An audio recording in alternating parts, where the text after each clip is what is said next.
Hola, bienvenidas.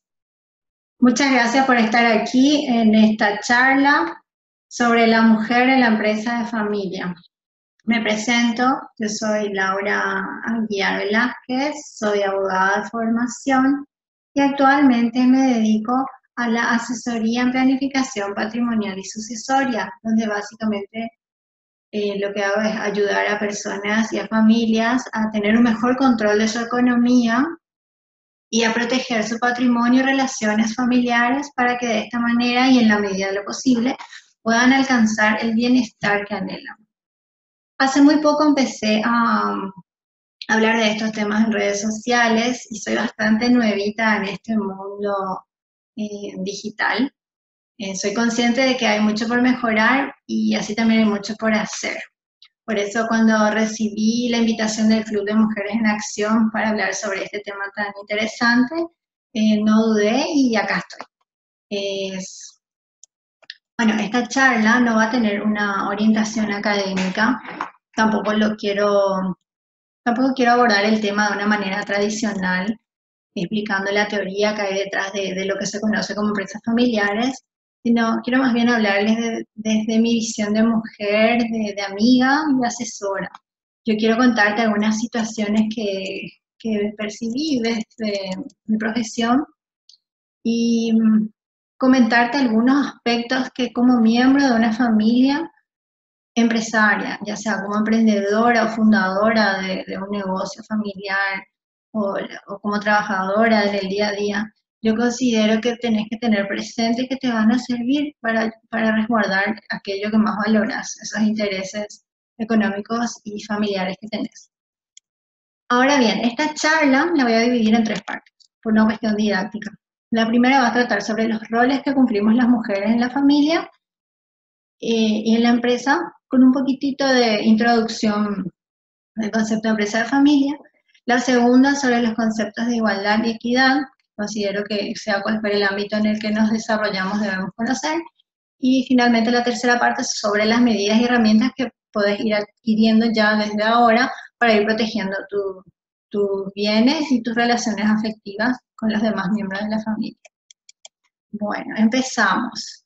Para eso te voy a compartir un archivo eh,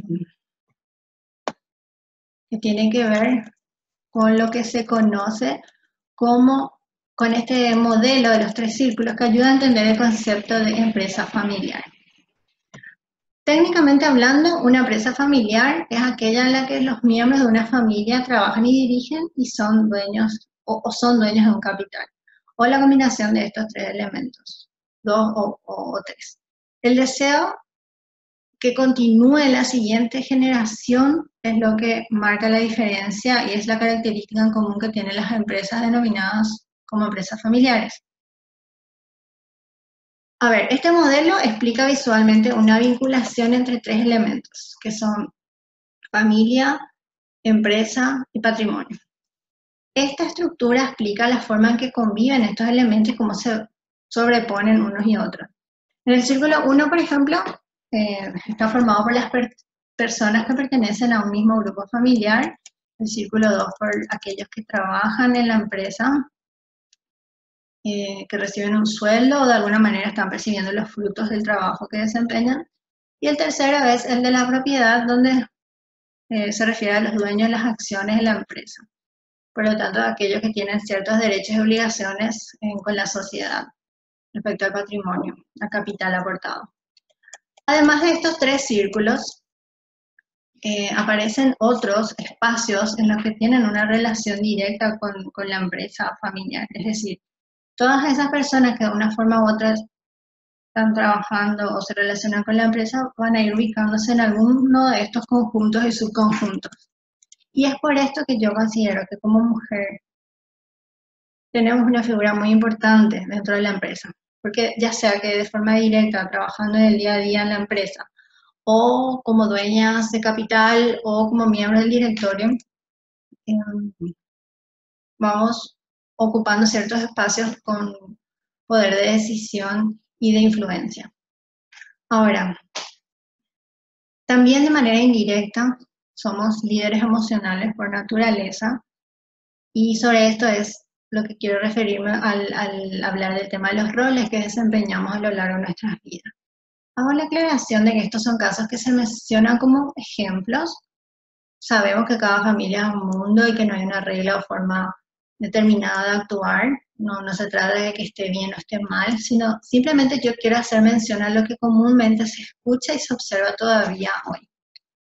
Bueno, por eso vamos a hablar ahora del otro aspecto.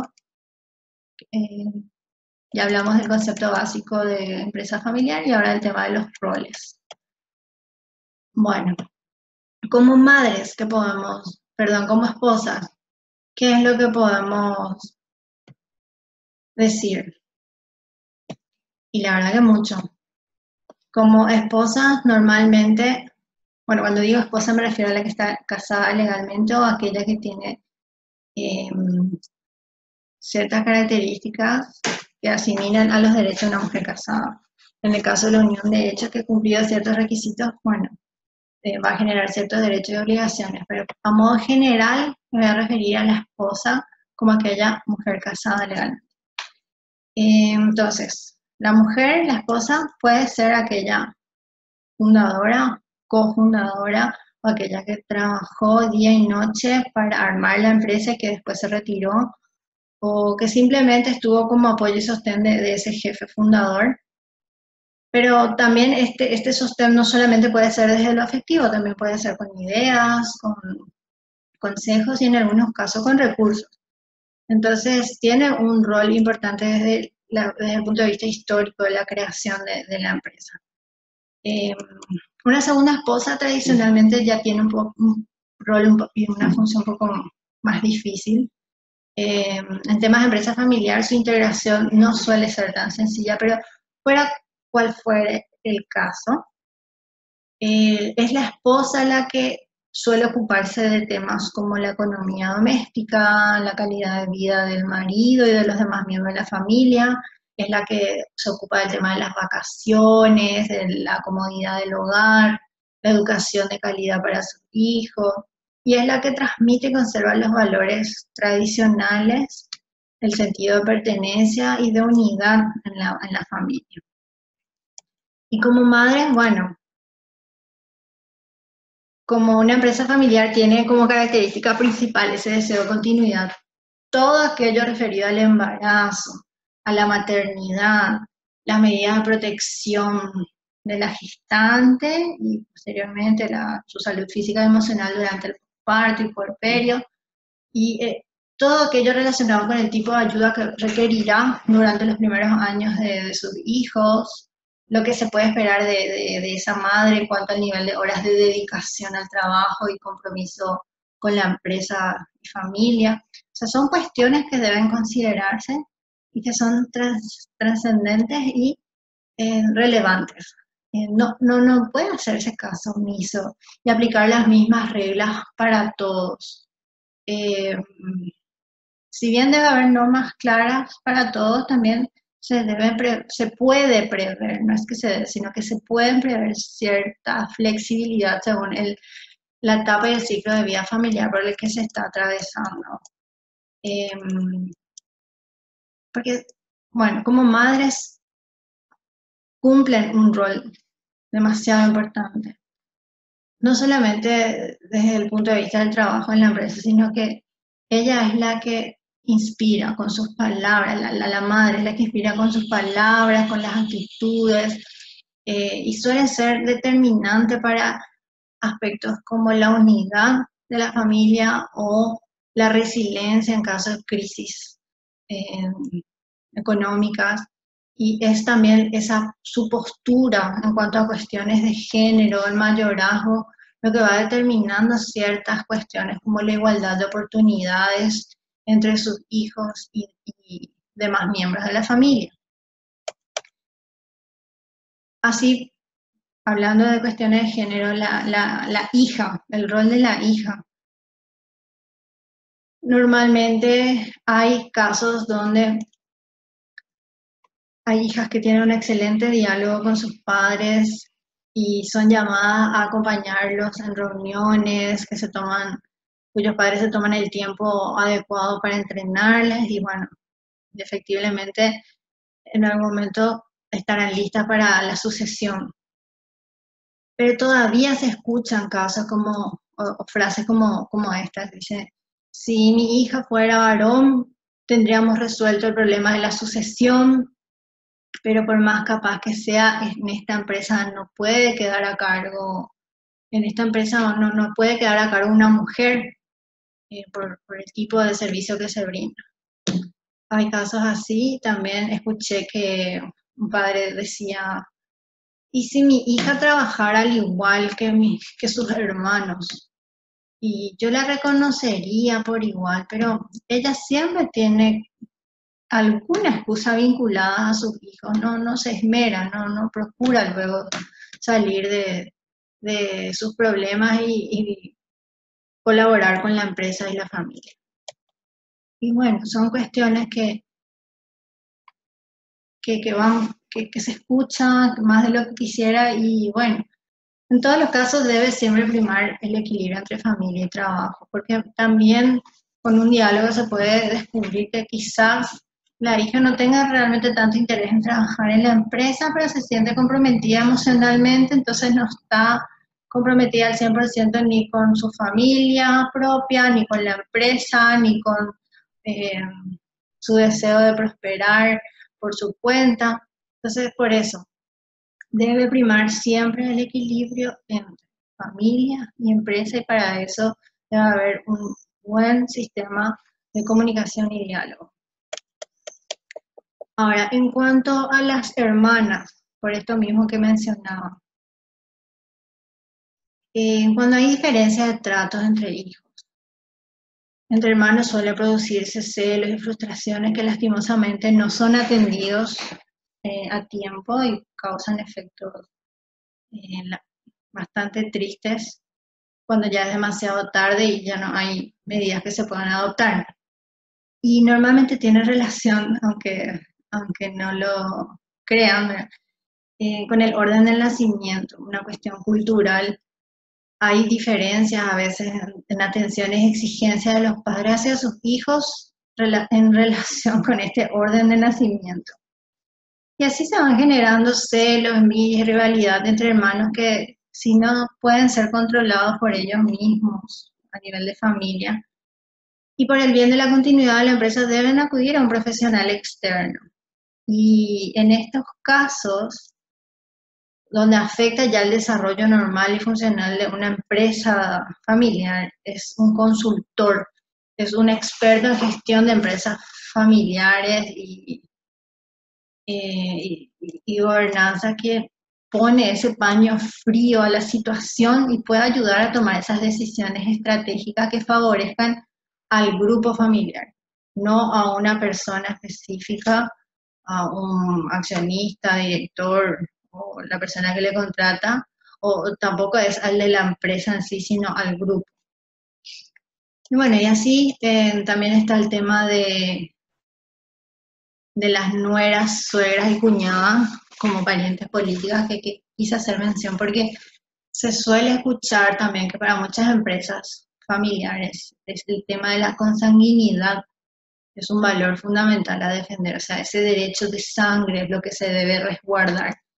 Y donde se acuerda que los parientes políticos no tendrán derecho o participación en la empresa de la familia.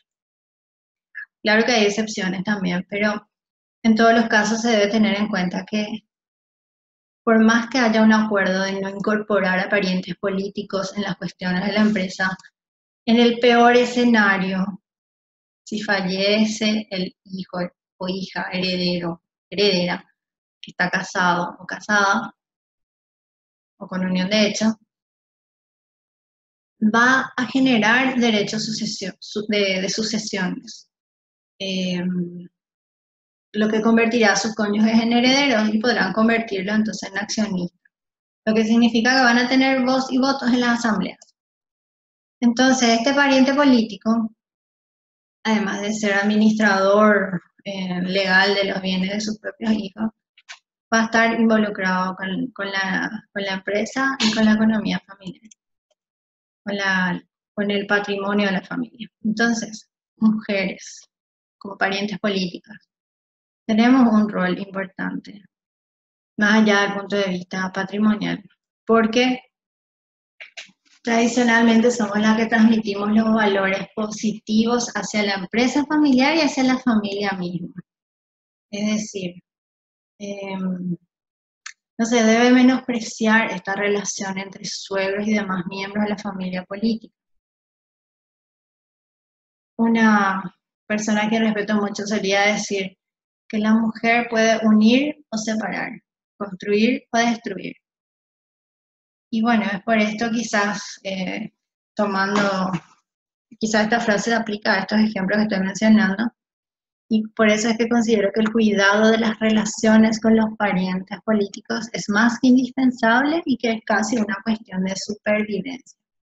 Es por todo esto que estoy mencionando que yo considero que el papel de la mujer, tanto en la familia como en el negocio familiar, es un tema de suma importancia, porque tiene relación directa con el bienestar económico y afectivo de toda la familia.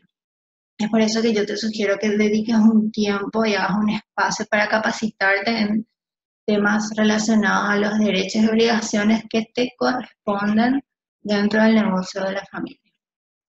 Termino esta primera parte y te invito a ver el siguiente video donde me voy a ocupar de precisar algunas cuestiones relacionadas con la igualdad y la equidad. Muchas gracias por escucharme, nos vemos en el siguiente video.